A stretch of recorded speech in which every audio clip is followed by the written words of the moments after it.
1971 में हथियार ढालने से एक दिन पहले जनरल याहिया खान ने कौम से खिताब किया,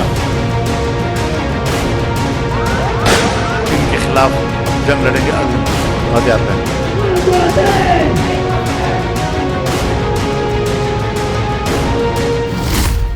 क्या पाकिस्तान को अपने ऑल वेदर फ्रेंड चीन से बड़ा झटका लगने वाला है?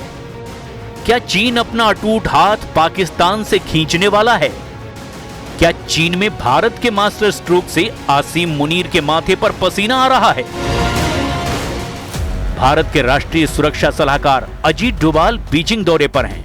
वो चीन में 24वें भारत चीन स्पेशल रिप्रेजेंटेटिव बैठक में हिस्सा लेंगे, जहां पर उनकी मुलाकात चीन के विदेश मंत्री के साथ होगी।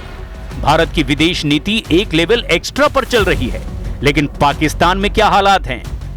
बलूचिस्तान में कलात में पाकिस्तानी सेना पर हुए आईईडी हमले का बीएलए यानी बलोच लिबरेशन आर्मी ने वीडियो जारी किया है।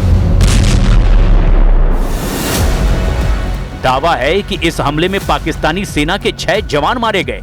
यह हमला तब हुआ जब पाकिस्तानी फौज एक खाली चौकी पर सुरक्षा व्यवस्था संभालने पहुंची थी और एक ही धमाके में पाकिस्तान के सभी सैनिक मारे गए।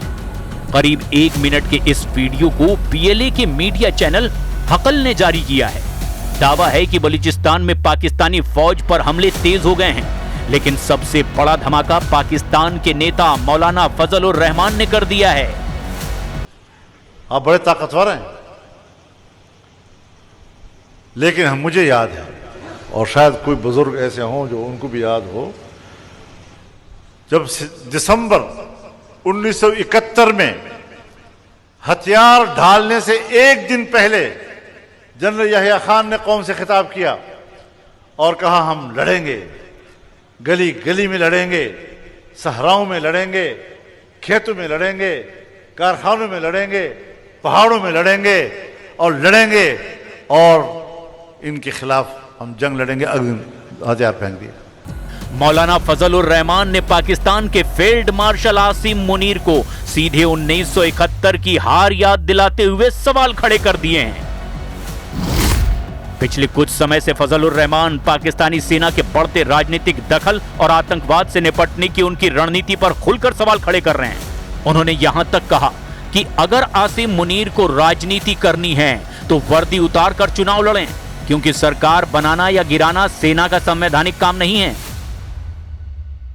तो ये बड़े बड़े बोल तो हमने उस वक्त भी सुने हैं। मुल्क को और अवाम को क्यों इम्तिहान में डाल रहे हो, क्यों मजे ले रहे हो जब आपकी पब्लिक इस कर्ब से गुजर रही है। और आज 2026 है। 1979 में जब अफगानिस्तान में इनकलाब आया और जंग शुरू हुई, अब आप बताएं कि 45-46 साल हो रहे हैं, एक ही खत के ऊपर इतने निस्फ सदी के करीब खून बह रहा है। इस तरह का खून जब बहता है तो फिर वो जुग्राफियाई तब्दीलियों की निशानदेही करता है।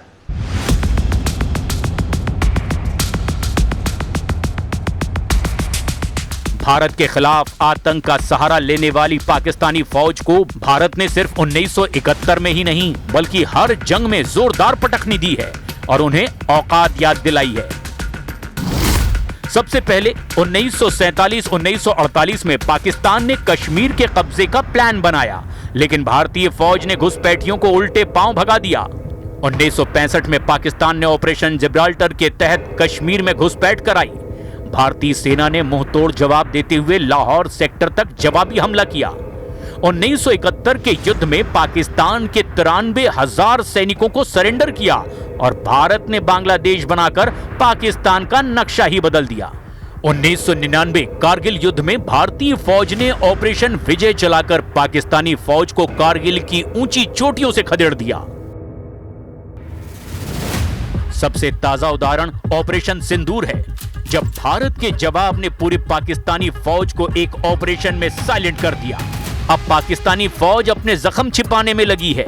उधर पाकिस्तानी सेना की कमान संभालने वाले फील्ड मार्शल आसिम मुनीर अपने देश को छोड़कर अभी विदेश दौरे पर चले गए हैं। पाकिस्तान की फौज बलूचिस्तान में पिट रही है। पीओके में आसिम मुनीर और शहबाज शरीफ की भद्द पिट रही है। वहां बगावत की आग भड़की हुई है। लेकिन आसिम मुनीर अमेरिका और ईरान में सुलह कराने तेहरान के दौरे पर हैं। फजलुर रहमान ने न सिर्फ 1971 की हार की याद दिलाई, बल्कि बलूचिस्तान, खैबर पख्तूनख्वा और पीओके के हालात पर भी सवाल खड़े किए।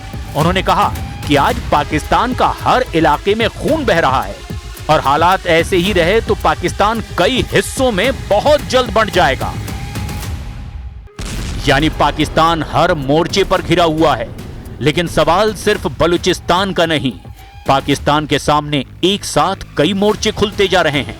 खैबर पख्तूनख्वा से लेकर बलूचिस्तान, सिंध से लेकर पीओके तक कहीं आतंकवाद की आग है, कहीं अलगाव की आवाज बुलंद हो रही है, तो कहीं सड़कों पर सरकार और सेना के खिलाफ गुस्सा दिखाई दे रहा है।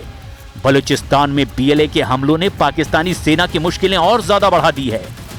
कलात में आईडी हमलों का वीडियो भी जारी करके बीएलए ने 6 जवानों को मारने का दावा किया। इससे पहले मस्तुंग और बलूचिस्तान के दूसरे इलाकों में भी पाकिस्तानी सुरक्षा बलों और सैन्य ठिकानों पर हमले के दावे भी सामने आए। यानी जिस बलूचिस्तान को पाकिस्तान अपनी जमीन का हिस्सा बताकर कंट्रोल करना चाहता है, वहां पाकिस्तानी सेना की मौजूदगी ही लगातार चुनौती से घिर रही है। बलूचिस्तान में बीएलए यानी बलोच लिबरेशन आर्मी पाकिस्तानी फौज को पीट रही है, तो खैबर पख्तूनख्वा में टीटीपी यानी तहरीक तालिबान पाकिस्तान ने पाकिस्तानी फौज के खिलाफ बगावत का ऐलान कर दिया है। पाकिस्तानी फौज को बार बार निशाना बनाकर टीटीपी ने पूरे खैबर पख्तूनख्वा को पाकिस्तान का सबसे संवेदनशील इलाका बना दिया है। खैबर पख्तूनख्वा के कई इलाकों में पाकिस्तान की सेना और सरकार के खिलाफ स्थानीय असंतोष ने इसे और ज्यादा भड़का दिया है। यानी एक तरफ आतंकी चुनौती तो दूसरी तरफ जनता का गुस्सा और बीच में फंसी पाकिस्तान की सिक्योरिटी मशीनरी, जिसके मुखिया हैं आसिम मुनीर। तो इन मुश्किलात से हम गुजर रहे हैं। बलोच इलाकों में खूनरेजी हो रही है, जंग है। पश्तून इलाकों में जंग है, खैबर पख्तूनख्वा में जंग है। कश्मीर में रावलाकोट में 3 महीने हो गए हैं, लोग बैठे हैं, ये उनसे बात करने के लिए तैयार नहीं है। क्या मकासद है? रफ्ता रफ्ता उसमें उन अनासर को गलबा मिल रहा है जो खुद मुख्तार कश्मीर की बात करते हैं। जज्बात में तब्दीली आ रही है। क्या मकसद है? क्या इस मुल्क को तोड़ना है? जिस पीओके को पाकिस्तान दुनिया के सामने अपने कब्जे वाले कश्मीर के तौर पर पेश करता है, वहां भी अब आर्थिक और राजनीतिक नाराजगी ने बगावत का रूप ले लिया है। बिजली, महंगाई, टैक्स और बुनियादी सुविधाओं को लेकर प्रदर्शन जगह जगह हो रहे हैं। पाकिस्तानी फौज के खिलाफ नारेबाजी हो रही है और मौलाना फजलुर रहमान ने पाकिस्तान की हुकूमत और पाकिस्तान की फौज की इसी सच्चाई को सामने ला दिया है। मैंने कहा, कोई अक्ल भी है तुम्हारे अंदर? कमबख्तो, सोचो तो सही। एक घर है, उसके एक हिस्से में आग लगी हुई है, दूसरे हिस्से में आग लगी हुई है। क्या इस माहौल में भाई बैठकर ये कह सकते हैं कि आइए जरा मकान, घर जो है उसको तकसीम कर लें? इन शोलों के अंदर आप सूबों की बात कर रहे हैं। सूबे बनते रहते हैं, दुनिया में भी बनते हैं। लेकिन पाकिस्तान का संकट सिर्फ यहीं खत्म नहीं होता। सिंध में भी लंबे समय से राजनीतिक और क्षेत्रीय असंतोष की आवाजें उठ रही है। सिंध कराची पर संसाधनों के बंटवारे को लेकर सवाल खड़े कर रहा है।